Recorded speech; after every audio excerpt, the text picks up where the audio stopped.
começar a nossa conversa, Leda, eu queria que você contasse um pouco sobre a sua trajetória e todo o seu envolvimento com a acessibilidade digital aqui no Brasil. Você já tem um histórico muito grande, um envolvimento muito grande com essa relação de acessibilidade, de garantir o acesso das pessoas com deficiência. Eu queria que você contasse para a gente, rapidamente, um pouco da sua história.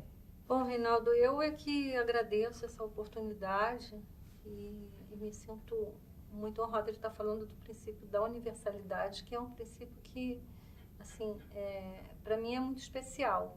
Começando, então, pela minha trajetória, comecei a me interessar por acessibilidade, assim, bem por necessidade, né? Começou a coisa em causa própria, né? Pelas dificuldades que eu tinha, né, no meu trabalho, né, na minha vida, né, de uma maneira geral.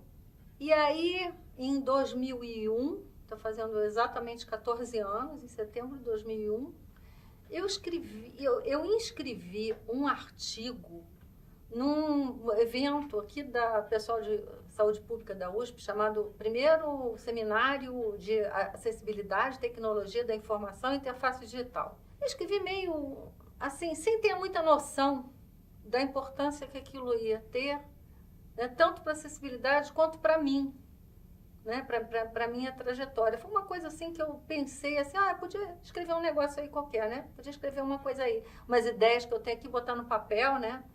E foi o tal dos 7 pecados capitais na construção de interfaces digitais. Isso foi há 14 anos atrás. E aí, quando, né, eu vi assim a repercussão e que eu participei do evento, que eu comecei a me interagir, né, com as outras pessoas que estavam começando a trabalhar no assunto, eu comecei a me encantar com aquilo, né? Comecei a ler, comecei a ver os países que estavam mais adiantados do que a gente, comecei a achar que a gente também podia chegar lá. E aí eu fui me envolvendo, né, cada vez mais com a coisa, fui me interessando cada vez mais. E quando foi em 2005, comecei a interagir mais fortemente com algumas outras pessoas que trabalhavam, né, já trabalhavam com acessibilidade, que tinham outras formações diferentes das minhas. Então, eu achei que a gente podia, né, se complementar, a gente achou isso e a gente, então, começou a criar a Acesso Digital, que a nossa primeira grande ação, assim, né, foi aquele vídeo que a gente fez em 2007, né?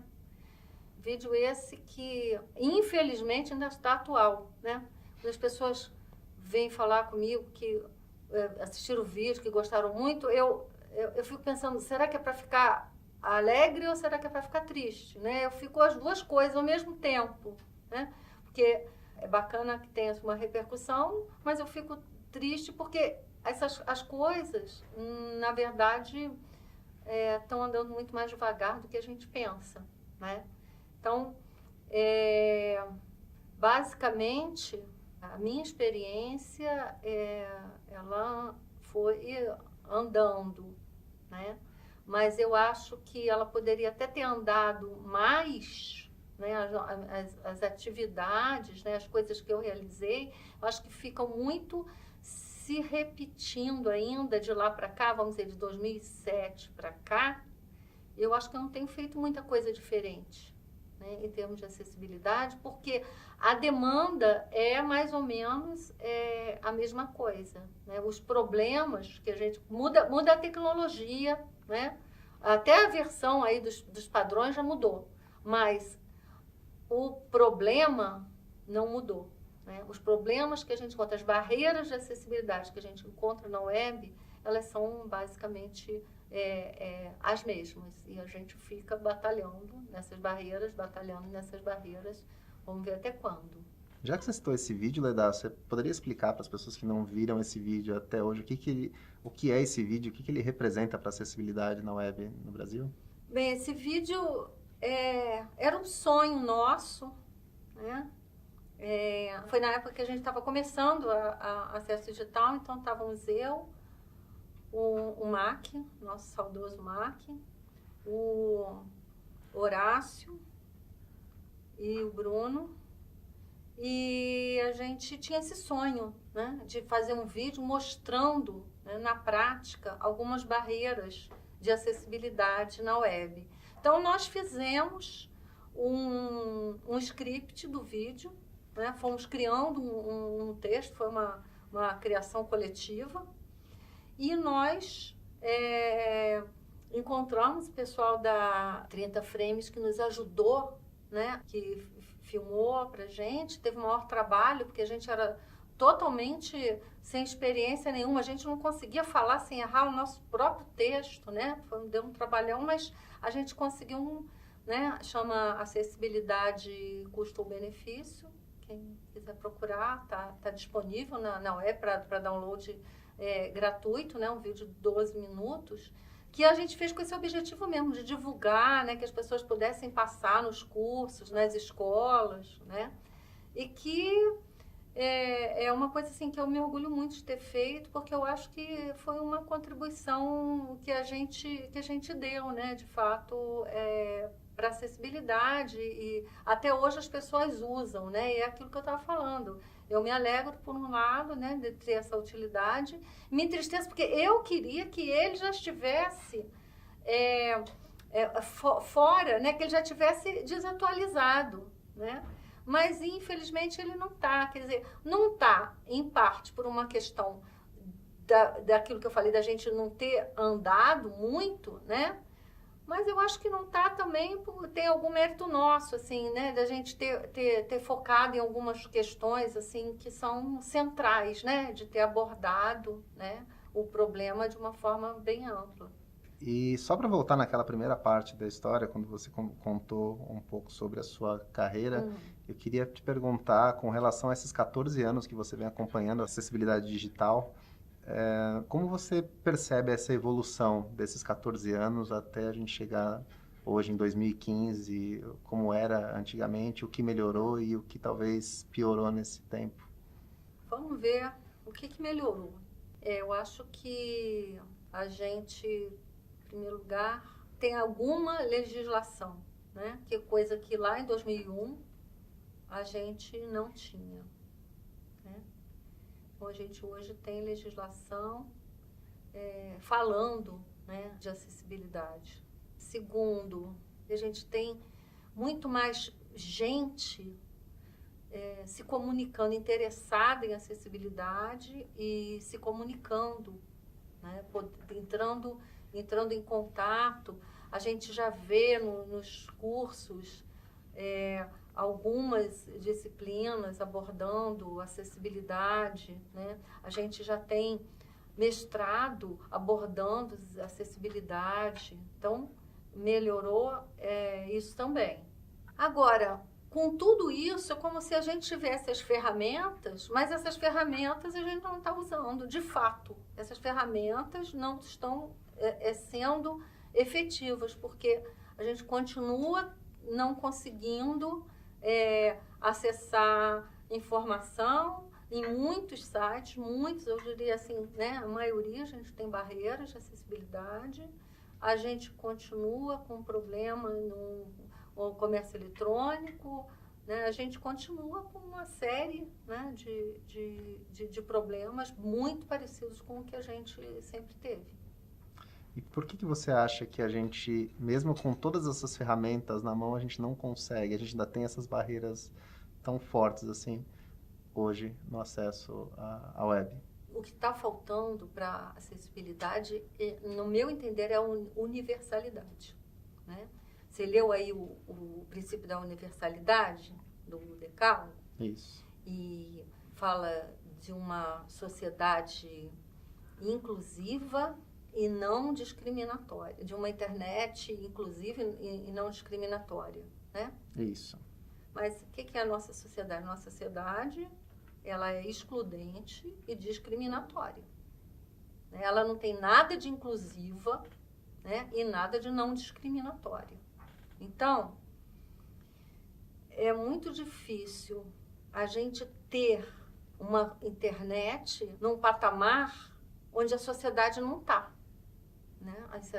A internet ela está inserida, né, dentro de um contexto social, né? E se esse contexto social é atrasado, é tacanho, a internet pode ter a melhor das intenções, mas a gente vai ficar se debatendo, né? E vai ter essa dificuldade que a gente está tendo. E como você acha que o mercado tem reagido? O mercado, quando eu digo websites comerciais brasileiros, como você acha que o mercado tem reagido a essas questões de acessibilidade? O que você acha que eles têm priorizado com relação à acessibilidade? Eles têm priorizado atender o Ministério Público quando o Ministério Público vai lá e quer botar uma multa neles por não ter acessibilidade. A gente, né, nosso trabalho de consultoria, a gente é muito procurado, né, por empresas que estão interessadas, elas não estão interessadas em fazer acessibilidade, elas não estão interessadas em atender o cliente, elas estão interessadas em ver o que elas fazem com aquela questão lá do Ministério Público. Como é que elas atendem ao Ministério Público?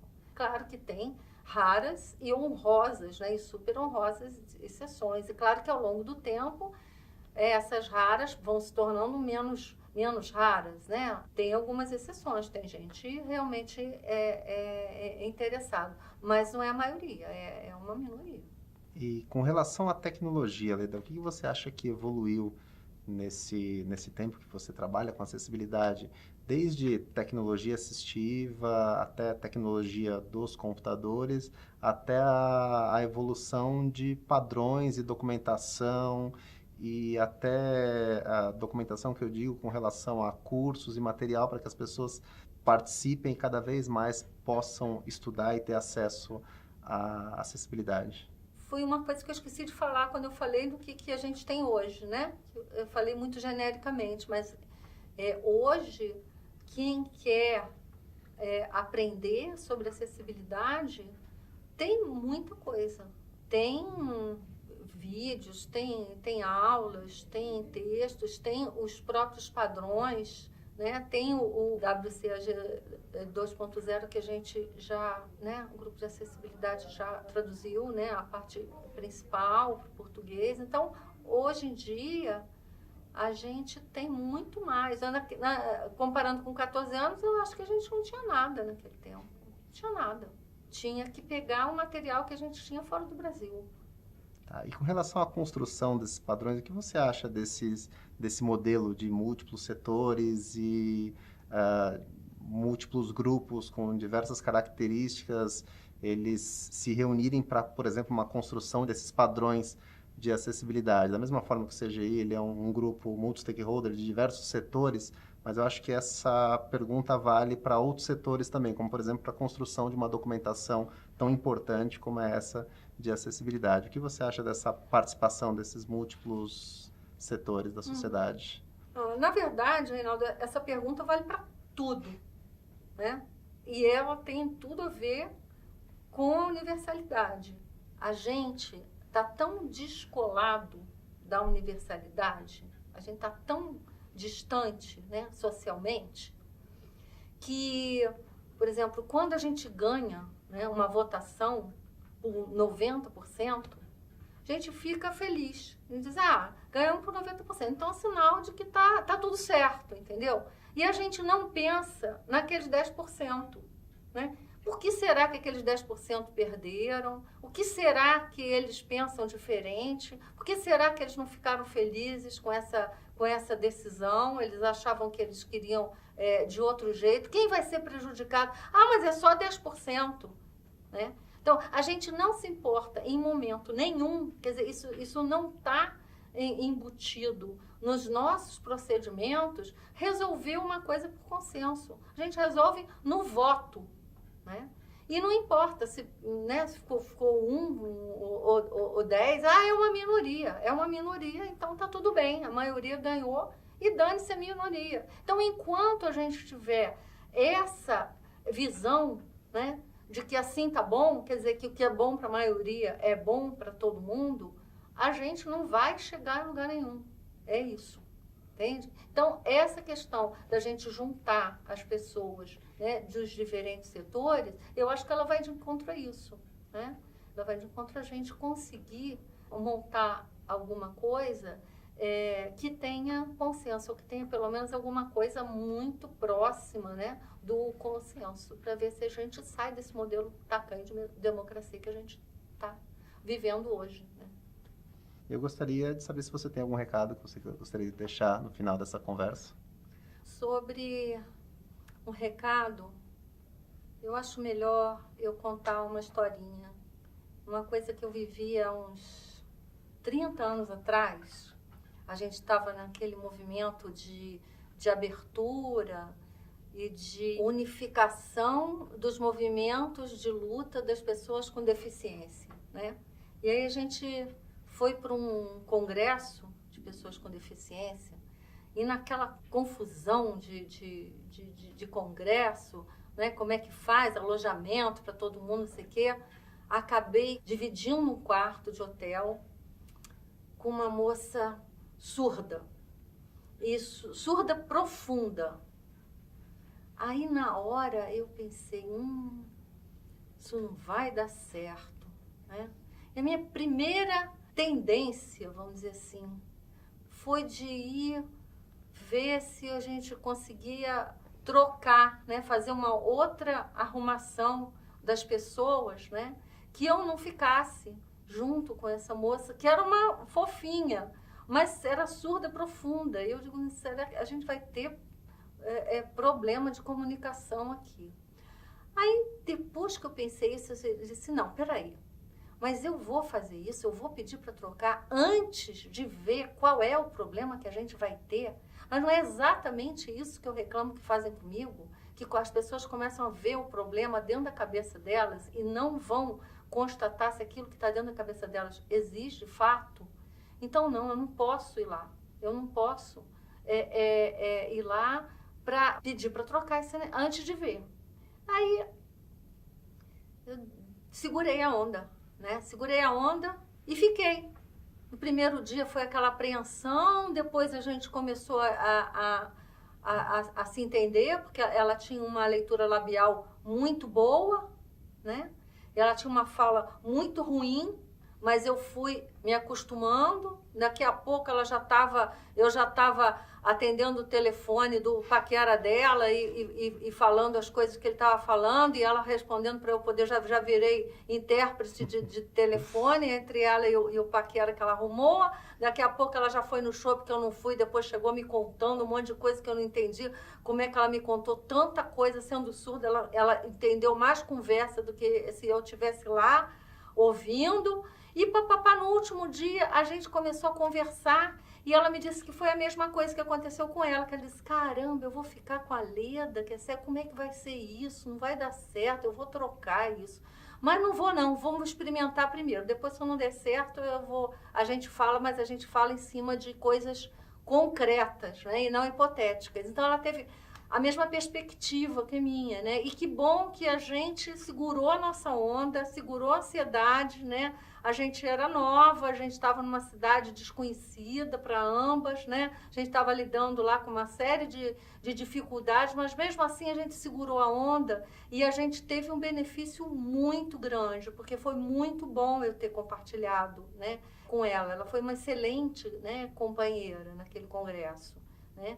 Então, o recado que eu tenho para dar é esse. Eu acho que conviver e lidar com a diversidade no nosso dia a dia, muitas vezes é difícil, é chato, dá trabalho, às vezes a gente fica com preguiça, às vezes a gente não acredita, às vezes a gente fica irritado, às vezes a gente acha que não vai dar. Quer dizer, tem todas essas coisas. A diversidade tem todos esses inconvenientes. Mas se a gente parar um pouquinho, segurar a onda, parar um pouquinho para ver se aquilo tudo que a gente acha, que essa dificuldade toda que a gente acha, ela acontece de fato, a gente, na maioria das vezes, a gente vai ter um retorno que é muito maior, né? Um retorno não só de aprendizado, como de satisfação mesmo, né? Que é muito maior do que o nosso investimento, né? Em aguentar um pouquinho a diferença para ver o que acontece.